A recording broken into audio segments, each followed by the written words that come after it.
We're going from 0 to 60 with the sword in the stone. So let's get cracking!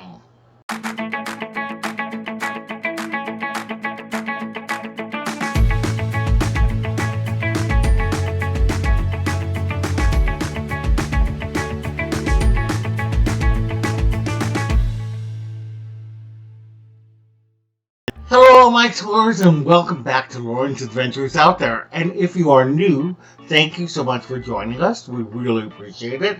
My name is Loren, and I'm with Castles, Capes, and Clones, where we discuss everything in the Disney universe. We do unboxings and hauls, pins, pin tags, Disney news, Disney reviews, and more. So if that sounds fun to you, we'd love it if you would subscribe to our channel, hit the bell for notifications, and do like this post. It helps your favorite content creators know that you appreciate them, and we in turn appreciate that. So we are continuing our series from 0 to 60, which is our look at the films of Walt Disney Animation Studios. We started off with Snow White and the Seven Dwarfs, and we are going to end with Encanto.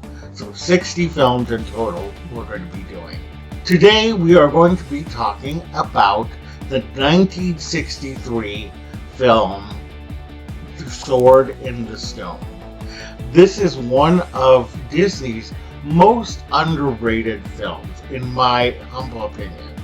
It was written by T.H. White in 1938, became the first book in his kind of trilogy of the Once and Future King.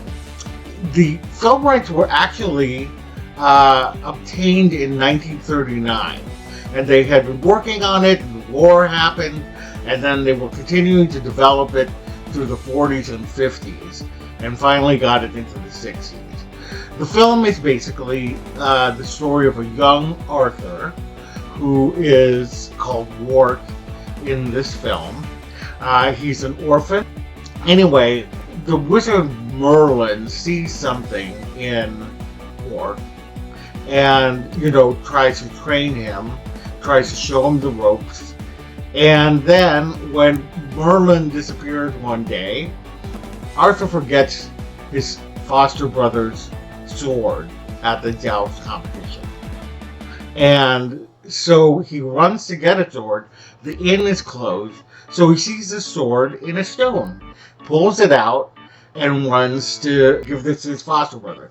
His foster brother's like, wait, this is not my sword.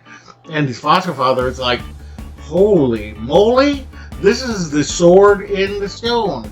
And they're all, okay, come on, show us you true. But then they show him, and he pulled the sword in the stone and became the King of England. And that is the story of Sword in the Stone. I hope I'm not giving anything away. I mean, that's a very famous story. But it's, again, it is one of the most underrated films of the Walt Disney Animation Studios, especially for a film during the time of Walt Disney. Now, I know in the 40s there were a lot of package films. I still think those are all underrated as well.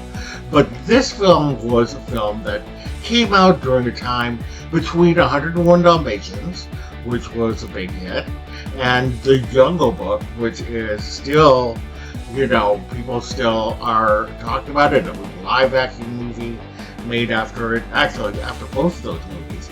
So The Sword in the Stone kind of sits in this place that it's kind of sad. It should be of note that this was the first animated film that the Sherman Brothers contributed music to. It's hard to believe because we've known them with Mary Poppins, with Woody the Pooh, with The Jungle Book, all of these movies that they're so famous for, and then of course the parks and It's a Small World. So it's interesting to think that this was the first film, that had the music written by the Sherman Brothers. Like I told you in the from 0 to 60 for 101 Dalmatians, and if you haven't seen that, I will post that here. We talked about how Walt Disney almost closed down Walt Disney Animation Studios after Sleeping Beauty. And after 101 Dalmatians, Roy O. Disney kept pressuring Walt to close down the animation studios because it was costing them way too much money. But Walt just couldn't do it. He just couldn't do it, thankfully. But he did say that because they had built Disneyland, they were looking to build Walt Disney World, what would become Walt Disney World, I should say. So he decided to limit the films for one every 4 years. After 101 Dalmatians,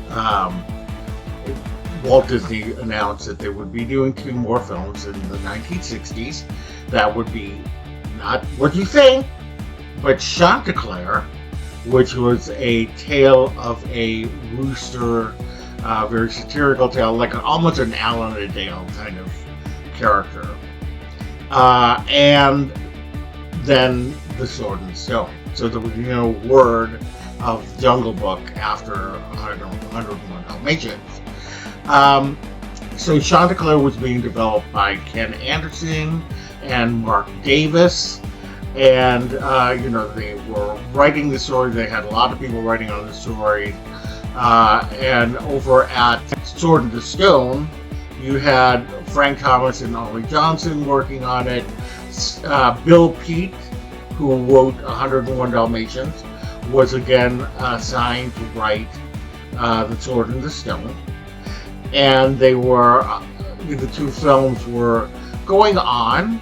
And when they were pitching Chanticleer to Walt just didn't get how you could make a chicken relatable.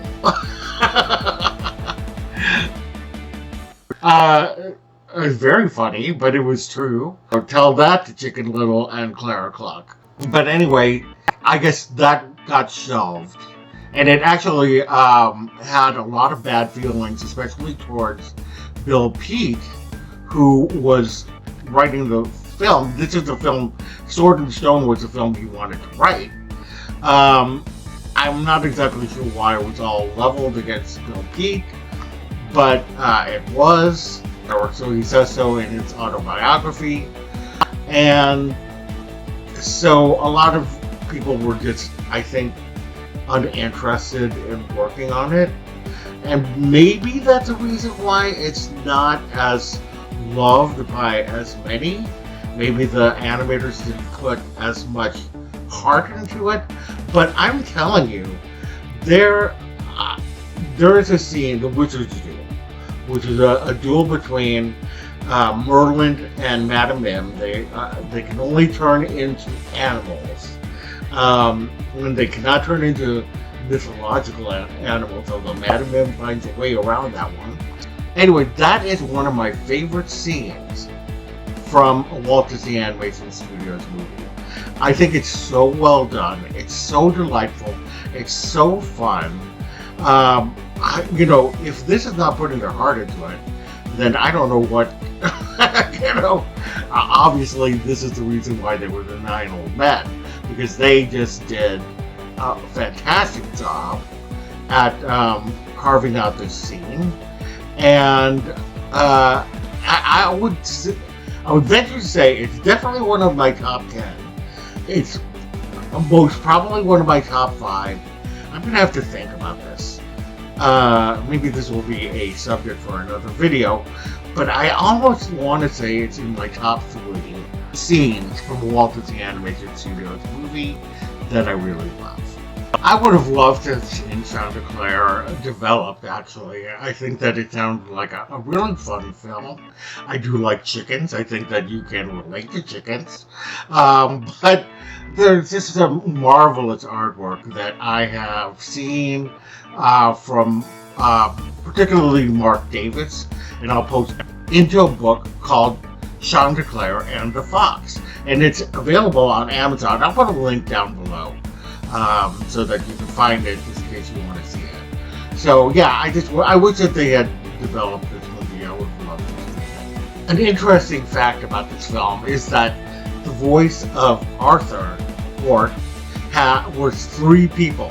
It started off with Ricky Sorensen, but by the time that they were getting around with it, he was starting to go through puberty. His voice was changing. You can kind of hear it in the film, and so Woolie Reitherman brought in his sons, who were also named Richard and Robert, and they took over the role. So you can kind of hear, like, when you watch Sword and Stone, listen to Wart's voice. It changes several times during the movie. I mean, it's not anything too distracting, but if you listen for it, you will find it. Other fun casting of note is that Junius Matthews, who played Archimedes in this film, was the voice of the rabbit. I don't know how I didn't know this until recently, but if you listen to the voice, it's basically the same voice. But I had no idea. It's the rabbit from Winnie the Pooh, I should say. And Sebastian Cabot, the voice of Sir Ector, the foster father of Wart, was the voice of Bagheera in the Jungle Book. He was also the narrator of the Winnie the Pooh movies. I definitely encourage you to watch this film. Interestingly enough, this film, unlike Sleeping Beauty, which it did not do well, or Peter Pan, but I just love this film. So definitely give it a chance. I think it's definitely a Walt Disney Animation Studios classic. So anyway, thank you for joining me. If you enjoyed yourself, we'd love it if you would subscribe to our channel. Hit the bell for notifications, and please do like this post, as it really does help us out. Visit us on all of our socials down below. Visit our website at www.castlescapesandclones.com. Thank you so much again, and we will see you later. Bye.